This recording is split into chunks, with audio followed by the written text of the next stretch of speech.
Hello everyone, welcome to my channel. My name is Goel, and in this video we are going to simplify when 6 divided by 2 and in bracket 1 plus 2.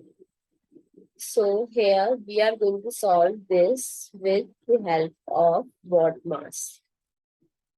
So according to word mass, B denotes the bracket, then of, then division, multiplication, addition and subtraction. So among these, whatever is given, you have to give priority according to the name. So first in this question, bracket is given. So first we solve the bracket. So 6 divided by 2, 1 plus 2 is 3.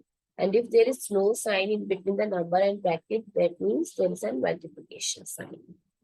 So now we solve the bracket. Now we have two signs, that is division and multiplication. So D comes first. So first we do the division. So 2 times 2 divided by 6 is 3.